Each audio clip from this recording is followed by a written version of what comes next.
Today we're gonna be covering down on all things spinner rig fishing. And we're gonna be hopping in the boat with Cody Roswick, who uses spinner rigs all the time to fill the boat with walleyes. And he's gonna share a bunch of valuable tips that'll help you catch more fish on spinner rigs this season. And the first thing he's gonna cover is when he likes to bust out the spinner rigs. So people ask, when do the spinners come out? As a guide, I use a lot of spinners, and it has to do with water temperature. In the springtime, when the water gets in the mid-60s, that's when I'm starting to use spinners. I use them the rest of the season. I use spinners all summer long, well into the fall. When you get into the mid-60s in the fall, then I start tipping them with minnows. They're super effective. You cover a lot of water. I use big blades, small blades. I really like the little plastic blades, like the new butterfly blade, and I like to keep them simple.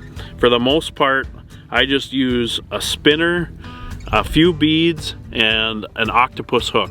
I like to keep things simple and efficient, whether you tip it with a half a night crawler, a leech, or a minnow. So plastic blades are kind of all the rage right now in spinners, and the butterfly blade, it works really well at slow speeds. And then if I'm making like an inside turn, or if I slow down, like say I see a pot of fish down there and I feel I need to slow down, I always know that that little blade is spinning down there. I like to keep it simple with just a blade, a couple beads, and just a regular octopus hook. The other benefit is they don't hang up near as much as a standard metal blade. Just their buoyancy makes all the difference in the world when you're going at slow speeds. Sticking to the topic of speed, let's get a few more of Cody's thoughts on that subject. So what speed do you troll a spinner? There's a lot of variability to that, but as a rule, like 1.5 miles per hour is typically the speed that you run spinners. There's times when the water's warm, it's midsummer, you're really covering some water, you can kick it up to 2 miles an hour, and a lot of times those fish just hook themselves when you're going that fast. But for the most part, you know, 1.5 miles an hour. I like 1.2. It seems to be a real optimal speed. The best way to know if your spinner's running real well is just pick it up, run your bottom bouncer and spinner alongside of the boat, and see if it's got a good vibration to it. Say you don't have a GPS in your boat, or you're just curious to know if it's going the right speed, just pull it up, you know, speed it up, slow it down, and then just find the sweet spot that you think the fish are reacting to. You know, if with these little plastic spinners versus a metal blade, sometimes you got to go a little faster, especially with bigger blades. I like the small to medium sized blades because I'm a fishing guide and I like to catch quantities of fish, so the smaller stuff usually gets the nod. But there's a lot of times with a bigger blade you got to go a little faster. These little plastic blades like the butterfly blade, you want to go a little slower. Just pick it up when you're reeling in and letting out line. Just watch that spinner, make sure it's got the optimal vibration and spin to it, and just remember 1.5 miles an hour is kind of your standard for spinner speed.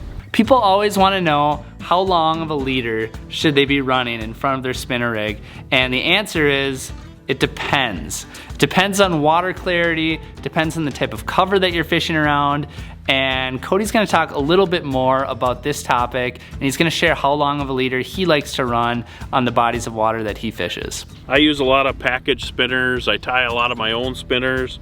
When they come in a package, they typically are fairly long. Like a lot of them are 60 inches long, which that's a fairly long spinner. And if you're trolling boards, or if you're in an area where you want a long spinner, that's great. You can always shorten them up.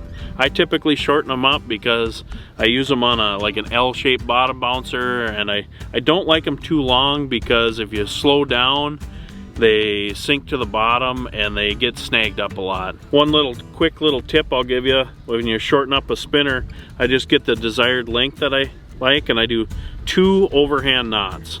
I just make a loop in the line, and I do 1 overhand knot and then 2 overhand knots. Then you tighten them up.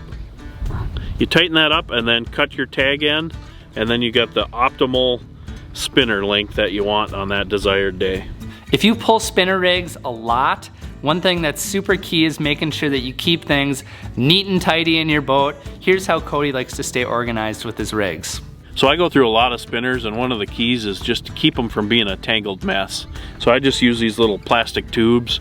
Basically, you take any plastic tube. I also use pool noodles, and I just spin them up on there, keep them from tangling with each other.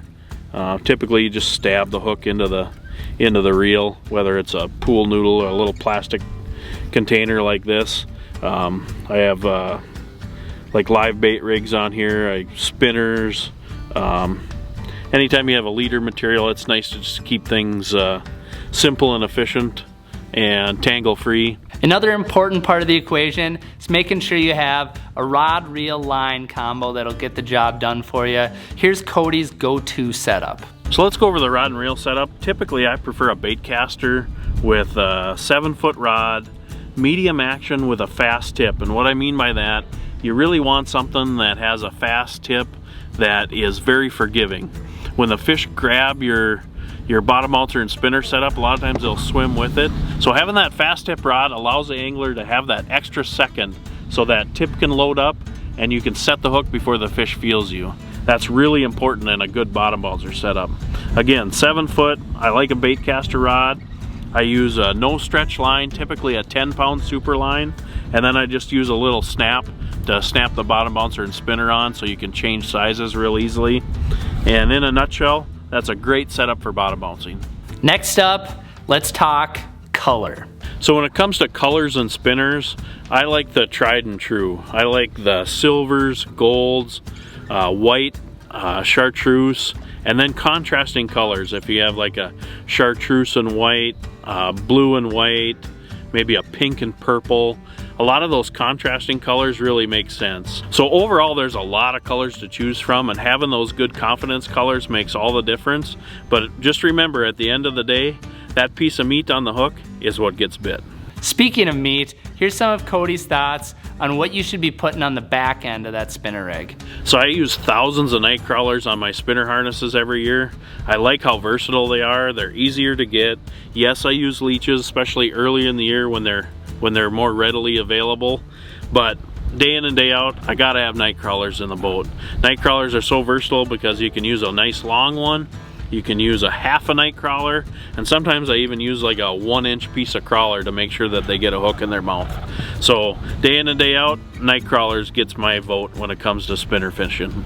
Well, that's about all we got for you in this video. Special thanks to Cody for sharing the goods on spinner rigging for walleyes. Hopefully you learned something, and hopefully you'll use some of these tips to catch a few more walleyes this year. If you enjoyed this video, make sure to hit that little red subscribe button down below, because we have a lot more awesome content coming in the future. And until then, we will see you in the next one.